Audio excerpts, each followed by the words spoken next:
This episode of John Joe Lyons Reviews is sponsored by Last Shirt on the Left. To see the fully uncut version of this video, head over to patreon.com/John Joe Lyons. What's that like to live deliciously?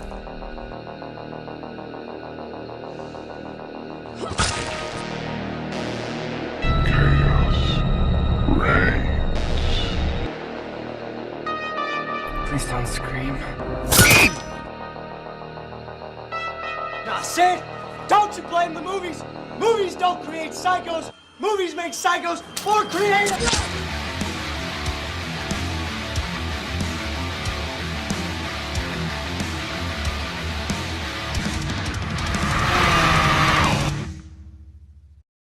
What's going on? My name is John Joe Lyons, and today I'm here to present to you my review for Nutbag. Written and directed by Nick Palumbo, Nutbag stars all of these lot. Nutbag is the horrifying true life story of a man who murders without provocation. The lonely, depraved killer stalks the neon city we call Las Vegas. Killing young women at random, there seems to be no end to his madness. Nutbag is a claustrophobic, ghastly thrill ride that pulls no punches in its depiction of violence. Set to a haunting musical score, this shockingly gory film spins a frighteningly contemporary story of a modern day Jack the Ripper. Hello, gorgeous. You alright managing to hold down those murderous impulses and allowing the ones that you deem prey to live yet another day multiple stab wound free?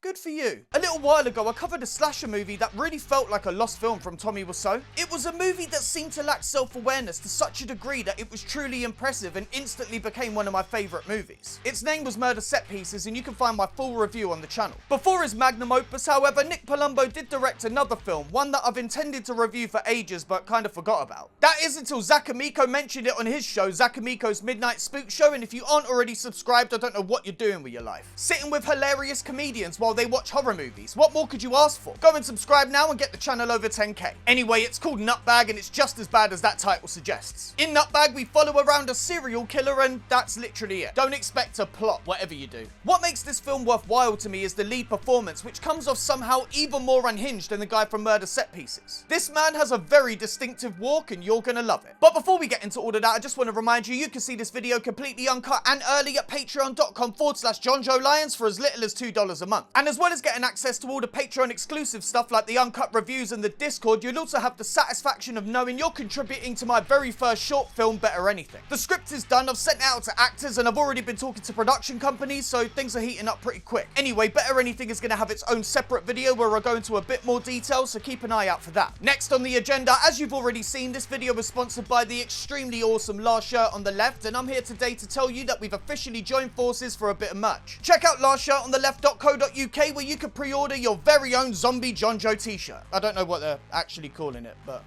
it's me as a zombie, so. If you're watching this on Premiere Day, pre-orders are available now for a limited time. But yeah, lastshirtontheleft.co.uk for your official John Joe Lyons Reviews merch. Thanks again to the guys at Last Shirt for doing this. I love the design. And finally, I'm sorry to say, but the last review, the one for Animal Soup, got age restricted. If you haven't seen that already, it's not going to be suggested to you, so go check it out now. I really like that review, and I censored everything, so I have no idea what to do about that. I don't understand. But anyway, I'm in the mood to get a lesson on how not to make a horror movie, so let's not waste any more time. Get ready to return to the apparently blood-soaked streets of Las Vegas. This is Nutbag. The movie begins with a quote from Corinthians that reads, "For now we see through a glass, darkly, but then face to face. Now I know in part, but then shall I know even as also I am known." Oh, don't get me started on Bible verses again. I'm not sure I could top the one from Header. Cut to this handsome devil having a smoke as he tells someone called Heinrich that it's just them now. Them and this, meaning his revolver. He then puts the gun to his substantial bonce and pulls the trigger over and over again.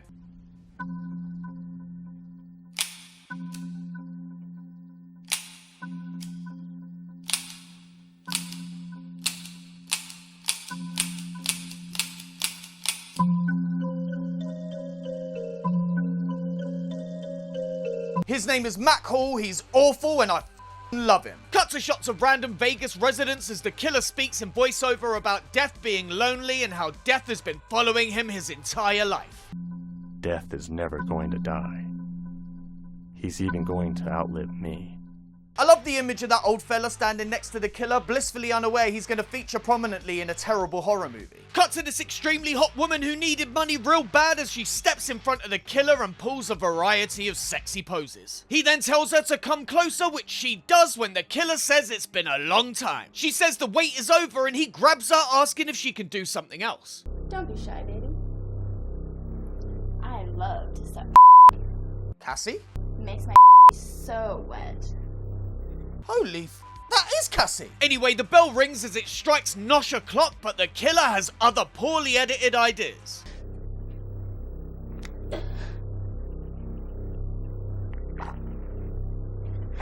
Jesus Christ, Nick Palumbo edits the way my dad paints, like a blind child with no arms who has an unnatural hatred for art in all its forms. Cut to the killer's home as he gets a beer out of the fridge, revealing what looks like a woman's severed head. The killer then sits down for a smoke when we meet Heinrich, his pet tarantula. He tries to have a chat but admits he's got nothing going on, so decides to take a walk. Cut to the strippers in voiceover, the killer whines about being ignored by people. People walk through life and pretend that I'm not here. Why do they ignore me? They think they're better than me. I'm surrounded by Whoa, hey, come on, man! The murdering women, that's one thing. At this point, it's basically a public service, but maybe chill out with the discriminatory language, yeah? Alright? Cut to Breastus McFat Tits as she asks the killer for a light. He gives it to her but doesn't speak, with the woman teasing him about his silence. She then says she bets she can make him smile, so they slow motion walk away when we cut to the killer in the shower completely covered in blood.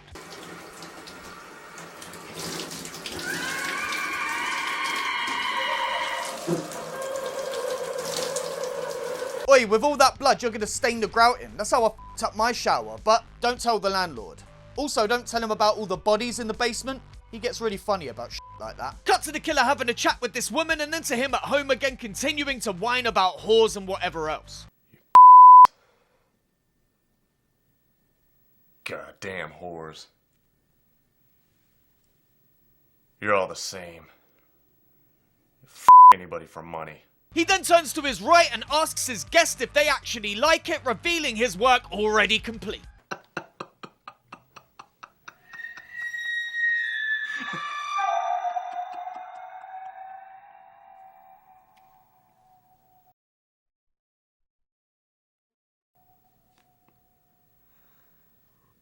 Do you wanna yell cut or? Ah, okay. Alright. Cut to the killer punch dumping what I'm assuming is the previous woman's body parts. Also, punch dumping is my new favourite term for sexual intercourse. He's then approached by this woman, Mandy, who recognises him from the other day. It turns out she moved in 3 months ago and is a dancer working on the strip. Yeah, it's pretty cool. Figure I'd do this for a while, then I'd go back to New York. Are you gonna say anything, mate? I see. Oh, me. Quite the conversationalizer, aren't you, Nutbag? Also, what is the titular Nutbag? Testicles, a reference to the killer's mind state, or quite simply just a bag of nuts? I guess it's up to interpretation. Mandy goes to walk away, but apparently seduced by the killer's charming personality, turns back and gives him her number in the hope they can go for a drink sometime. The killer then watches her leave as we cut to his apartment and take a look at all the images of naked ladies that adorn his walls, as well as a message from my urethra. We join the killer on his bed as he describes having a dream about being rescued by a bird who then dies, leaving him alone. He says it's so hard for him to sleep anymore, and we cut to him driving.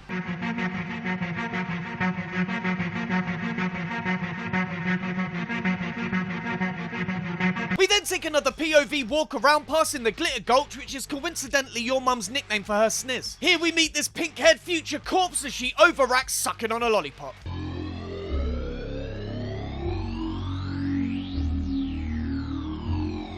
They have a short conversation the sound man wasn't around for when we cut to the killer giving her a bath. You chose the for money. Bad choice. Well, giving her face a bath at least. The mucky pup. Cut to the killer telling the now dead woman a story about being introduced to death by his mortician father while working in a funeral home. His father made him touch the body and told him not to be afraid. Since that day, I've met him maybe 1,000 times. He's young and old, warm or cold. I bet bet she wasn't dead when he started telling this story. Each time he wears a different mask.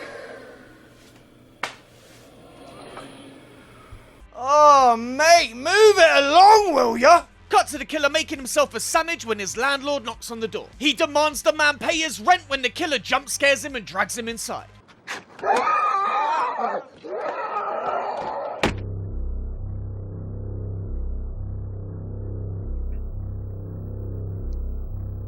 Without a doubt, the grossest thing so far. Eating a soggy sandwich covered in a man's blood. No thank you. In voiceover, the killer considers the old self unalive before promising Heinrich he won't let him down like his father let him down when his mother left. That night that he blew his brains out,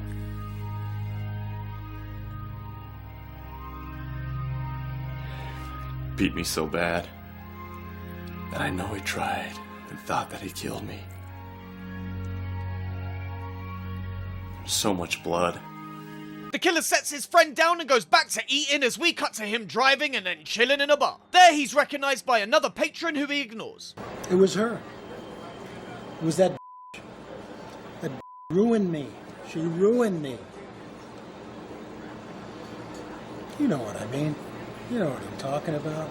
The man continues to moan on about his wife as this woman listens before getting up and leaving. The killer does the same as the stranger hopefully considers taking a walk directly into traffic as we cut to the woman waiting for a lift at her building. She manages to get inside with no trouble, but unfortunately the killer is not far behind.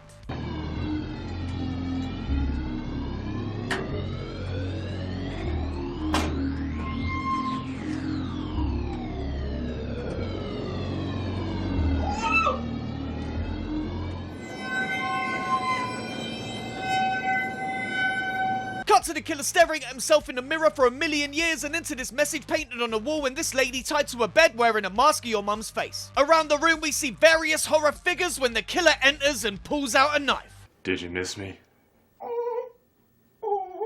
You've only been gone 2 seconds.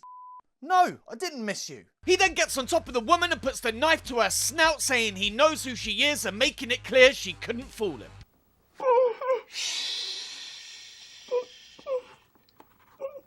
Don't say anything. I'm tired of all your lies.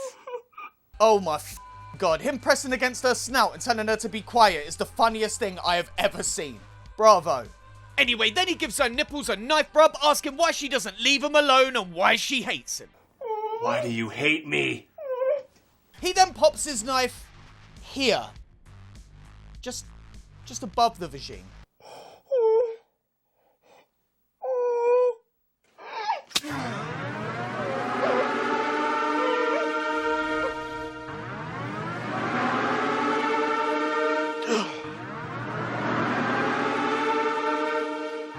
Ouch.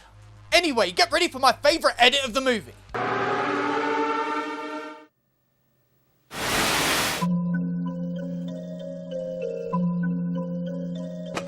That is so silly and I absolutely adore it. The way the score from the previous scene bleeds over and then abruptly stops. The electric slide and then whatever the is going on with the track that follows. It's those moments in this kind of movie that really fill me with joy. The killer then takes a look at his knives, pulling out a meat cleaver before placing it back down again. We get a cheeky close-up of his toys, then this mask for no reason, and finally the killer looking stiff as standing by the phone.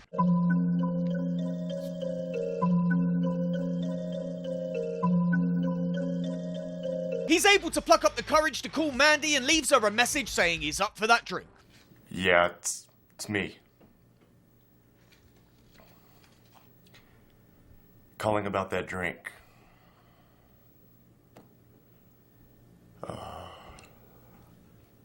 Call me back. He then sits down and plays with this skull before leaping into a monologue. Sometimes I get so lonely.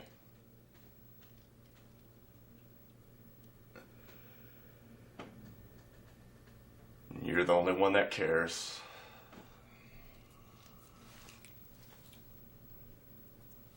The only one! Listen, you can cuss this movie out as much as you want, but you cannot deny that the lead actor gave it his all. He's going for the Oscar right now, and I say give it to him. Give him all the Oscars. Cut to the killer in bed as in voiceover, he whinges about having nightmares and how he thinks he's dying, then to him driving into a cemetery and taking a walk around. It's so perfect. It makes me sick when I kill these maggots. I give them peace. I wish there was a God. He would surely burn all these mother... Back in the car, the killer sets fire to a picture of who I'm assuming is Baby Killer. He then looks out the window for a bit when we cut to him wherever the this is.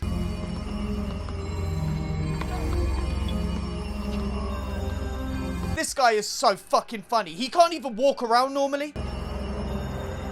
How are you supposed to strike fear into the hearts of the innocent when you're mincing around like that? Christ almighty. He says he's just killing time on Earth and wonders if that's why he was placed here, to take out the garbage. He then notices these two having a chat which he doesn't seem to be all that pleased about, and we cut to the killer as a kid in bed. And in the background we can hear his mum getting absolutely ruined.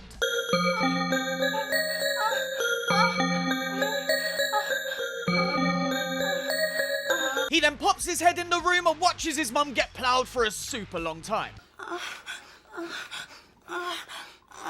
Cut back to present as the killer falls to his knees and starts doing this.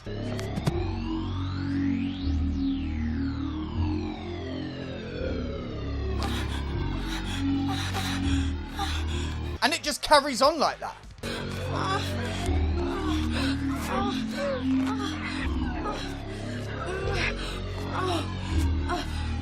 Finally, we cut back to the past and see how this love-making session ended, with the man stabbing the absolute out of the killer's mother.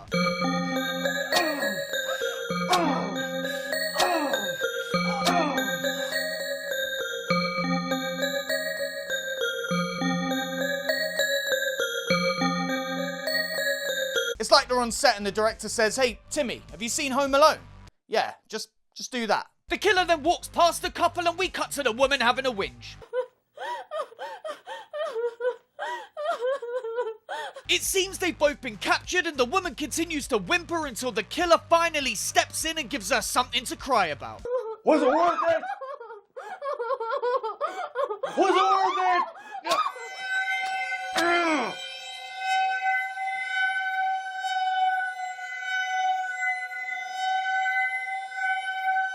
And then he cuts the fella's neck in probably the best effect in the film.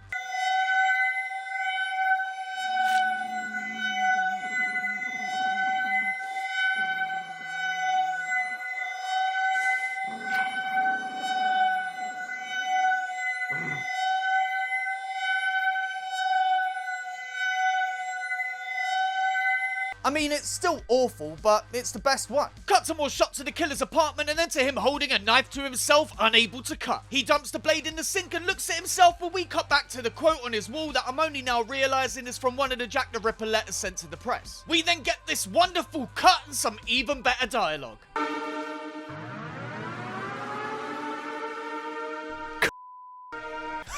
Good lord! Cut to the killer cutting up pictures of naked ladies, which actually isn't a red flag no matter what the doctor said to my mum, and then to him chilling with Heinrich. He then gets up and gives Mandy another call, still not getting an answer.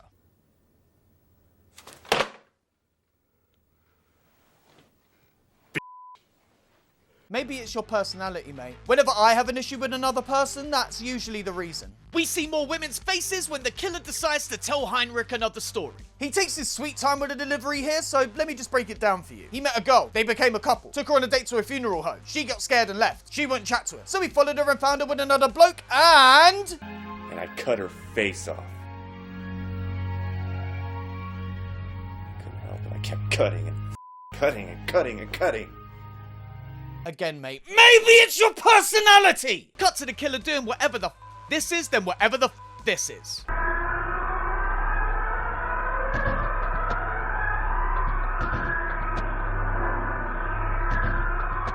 Cut outside where we hear an engine start, and then to the killer acting like my neighbour every time I cry on her front lawn. Mandy, I think, drives away and the killer heads back into solitude as we cut to the landscape and then to the big man driving for the 5th time at least. In voiceover, he continues to complain about women torturing him, ignoring him, and just being a real incel about the whole thing. He then drives for ages, eventually pulling up here. Behind him, this car parks and the driver starts her walk. When we get this reveal,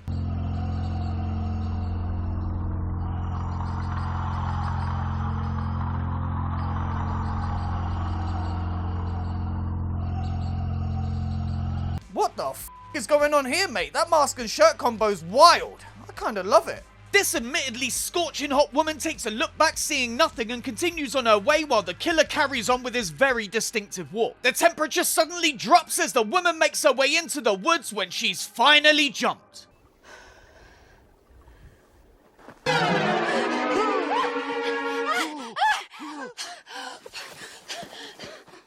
The woman comes too tight to a tree and tries to scream without much success.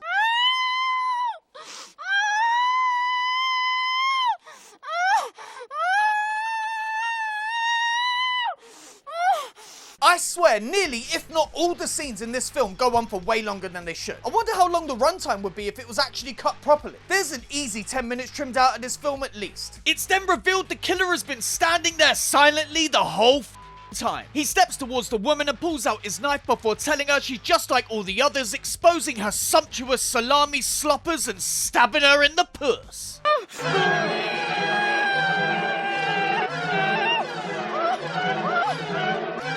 She then dies and we cut back to the killer's apartment as he stands in front of her. Wait, hold on a minute. What the f*** was that? Was that a mic? Did we just get our first ever mic in shot? Congratulations, Nutbag, you are impressive in all the worst ways. The killer mocks another day off while lamenting it really doesn't matter what day it is. He then lights up another smoke, blows it at Heinrich and tells his friend he has to leave now. Cut to various horror movie posters and the killer waking up in bed. We get even more padding as we pan around the room once more, then see the killer mince over to the garbage with Heinrich's tank presumably having killed his pet. He then gets in the car and drives, passing this who he stops to pick up. We see he's driving to California when the film mercifully ends.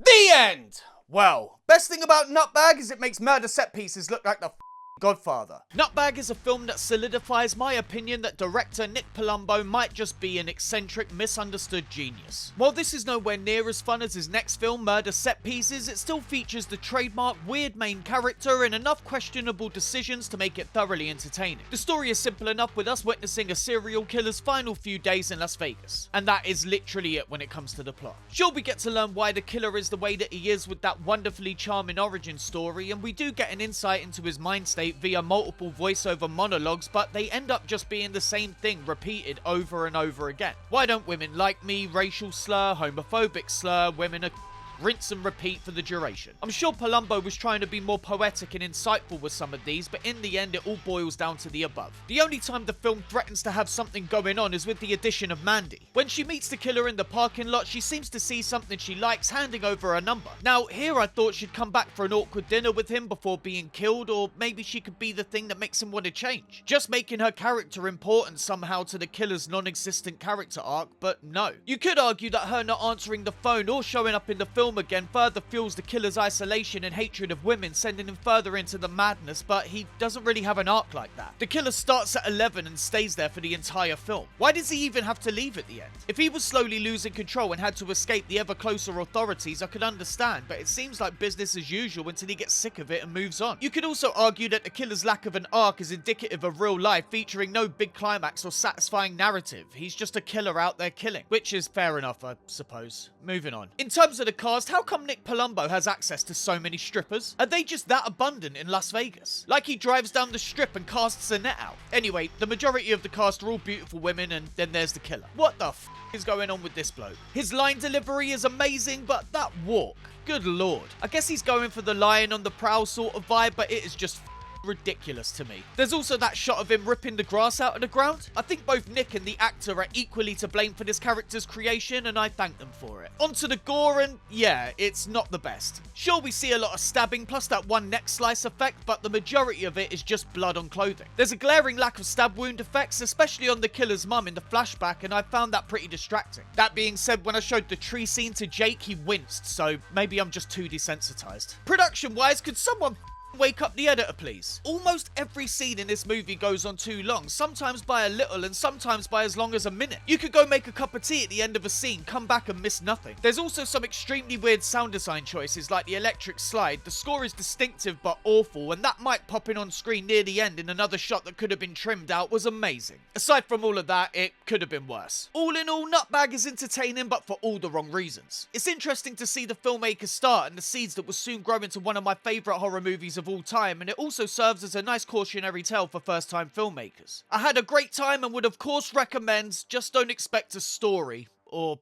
any horror. So that was my review for Nutbag. What do you lot think? I know my brain is broken, but I think I love it. And yeah, I know the gore effects are low budget, but at least we get a lot of blood in all the right places. Speaking of which, if you want to see a woman get mincemeated in an elevator completely uncut and early, head over to patreon.com/JohnJoeLyons. There you can find the uncut version of this review, plus others with more stuff being added all the time. We got the uncut reviews, Patreon exclusive reviews, slasher comic breakdowns, and of course the Discord. And all that can be yours for as little as $2 a month. You can pledge more, I really appreciate it, but maybe save that money for the fundraiser that's coming soon. I'm gonna make my first short film if it kills me. I'm 36 and it's time for a change. And if you want to get your hands on this sick zombie John Joe t-shirt, head over to Last Shirt on the Left. Last Shirt on the Left are a horror clothing company with all the sickest designs inspired by and officially licensed by your favorite horror movies. And if you use the promo code JohnJoe, you get 10% off your order. That's promo code JohnJoe at lastshirtontheleft.co.uk. And remember, the pre-order for my official zombie John Joe t-shirt is available right now. So that's it for another week. Like the video, leave a comment, and click subscribe if you haven't already. My name's John Joe Lyons, and Nick, seriously, mate, I won't tell anyone else. Just, where the f are you getting all these women from? I don't want to f them. I just want them to die in my movies. Come on, mate, share the wealth.